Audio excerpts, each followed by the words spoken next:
मुनीफ फारूक साहब, बेनज़ीर सवालात उठाए और बड़े जेन्युइन सवाल, बड़े तल्ख, लेकिन हकीकत यही है। इस वक्त अगर ये भी कह लिया जाए कि चलिए डिले कर रहे हैं, तो ये डिलेइंग टैक्टिक कब तक काम आएगा? बिस्मिल्लाहिर्रहमानिर्रहीम। देखिए, अगर आपके बुनियादी सवाल पे जाएं, सब ने मेरे ख्याल में दुरुस्त समत की तरफ दिखाई है और इशारा भी किया है। अब यहाँ प्रॉब्लम यहाँ क्या है? देखिए, प्रॉब्लम यहाँ पर सिर्फ ये है कि अभी जैसे मज़हर साहब कह रहे थे कि पहले तो मैं आपका सवाल जो है उसके जवाब में कि क्या ये मामला मुस्तकिल तौर पर हल हो जाएगा, जवाब नहीं में है। ये मामला मुस्तकिल तौर पर इस तरह हल नहीं हो सकता। दूसरी बात, अब आ जाइए कि इसकी वजूहात मेरे नज़दीक क्या है। हुकूमत ने अपनी तरफ से कल वज़ीर आज़म ने जो खिताब किया, उससे पहले जो हुकूमत ने एक्शन लिया कि ATA के अंडर उन्हें प्रोस्क्राइब किया, कलअदम करार दिया और ये भी बात निकाल दी कि हम इन्हें तहलील भी करने जा रहे हैं। हुकूमत ने इनसे नेगोशिएट किया, बात की, उलमा गए, कल 2-3 डायलॉग्स के सेशन हुए। अब जो मिनिस्टर ऑफ इंटीरियर यानी शेख रशीद साहब ने जो बातें की हैं, ये बात दुरुस्त है। उनका आज जो कोर्स ऑफ एक्शन लिया जा रहा है हुकूमत की तरफ से, वो मुताबिकत नहीं रखते। लेकिन ये ज़हन में रखिए कि जो कोर्स ऑफ एक्शन आज हुकूमत ले रही है उसको बाकायदा तौर पर ऑफिशियली ओन कर रही है। और हुकूमत के जो सबसे मेरे ख्याल में इस वक्त की तर्जुमान हैं, जो हुकूमत को रिप्रेजेंट कर रहे हैं, वो वफाकी वज़ीर इत्तलात फवाद चौधरी साहब हैं। फवाद चौधरी साहब ने कैटेगोरिकली ये बात एक्सेप्ट की है और इसकी अनाउंसमेंट की है कि साद रिजवी साहब और उन समेत और लोग जिन पर अमलाक को नुकसान पहुँचाने, दफ़ा 302 यानी कत्ल का मुकदमा जिन पर है, इंसदाद दहशतगर्दी का मुकदमा जिनके ऊपर है, इनमें से कोई मुकदमा हुकूमत या रियासत खारिज नहीं करने जा रही। अदालती मामला है, अदालत में जाके किसी को रिलीफ मिले तो वो अलहदा बात है। ना ही जो प्रोस्क्रिप्शन है अंडर ATA तहरीक लब्बैक की, वो भी विड्रॉ नहीं होने जा रही, वो भी एज इट इज़ रहेगी।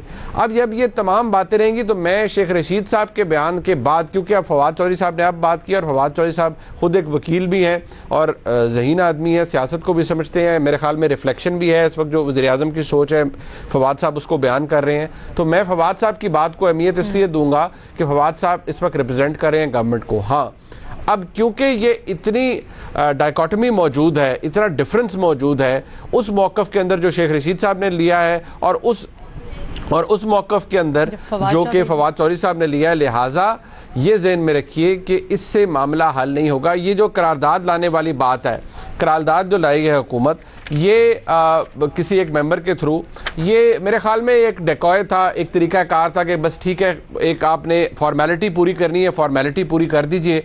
और इस करारदाद के मतन को अगर सबने गौर से पढ़ा है, जो लास्ट पैराग्राफ है उसने तो इस करारदाद की जो अहमियत जो TLP चाह रही थी वो उसको ख़त्म कर दिया है। उसके अंदर इसकी पूरी जो कॉन्सेप्ट है कि आप एम्बेसडर्स को या मुल्कों के साथ या बैनुल अक़वामी ताल्लुकात जो हैं वो किसी ग्रोह या किसी फ़र्द या जमात या उसके हवाले से बेजा गैर कानूनी दबाव में ये नहीं डिटर्मिन किया जा सकता कि रियासत उस पर क्या फ़ैसला करेगी। लिहाजा ये करारदाद का आना ना आना वो अलहदा बात है। तमाम पाक मुसलमान दुनिया में जहाँ भी मौजूद हैं वो आशिक रसूल हैं। हुज़ूर अकरम सल्लल्लाहु अलैहि वसल्लम की ज़ात अक़दस से हर एक को उन्स है, मोहब्बत है और कोई भी गुस्ताखी बर्दाश्त नहीं कर सकता। ये भी फैक्ट है कि बहसीयत मुसलमान हमें इस बात का भी इदराक होना चाहिए कि हम हर एक के साथ लड़ झगड़ के और मारपीट करके सब कुछ नहीं कर सकते। जिन लोगों ने सरकारी अमलाक को नुकसान पहुँचाया या जिनकी अपनी भी जानें ज़ाया हुई, पुलिस वाले शहीद हुए, ये ज़हन में रखिए कि उनमें से कितने लोग ऐसे हैं जो कि अपना मोटरसाइकिल या अपनी गाड़ी लाकर चौक में जलाएंगे?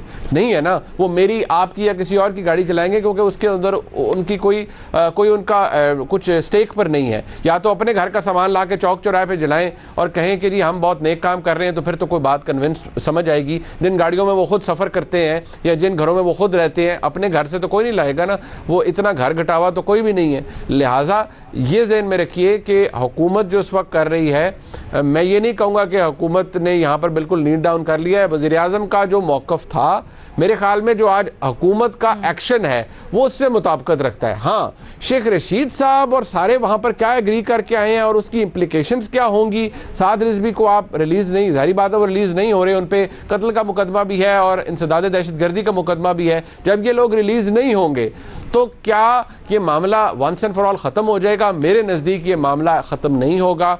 और ये टेंशन जो है ये जारी रहेगी। बेशक सूबाई हुकूमतें जितने मर्जी कोई जगह मुजाहरों के लिए या एहतजाज के लिए वक्फ कर दें, कभी किसी ने माना है आज तक? किसी सियासी जमात ने एग्री किया है जो ये कर जाएंगे? सो ये नहीं होगा। सो आई फील कि ये प्रॉब्लम रहेगा, ये परसिस्ट करेगा, लेकिन हुकूमत जो कर रही है मेरे ख्याल में वो हुकूमती रिट के हवाले से उसकी अहमियत है, वो ठीक है।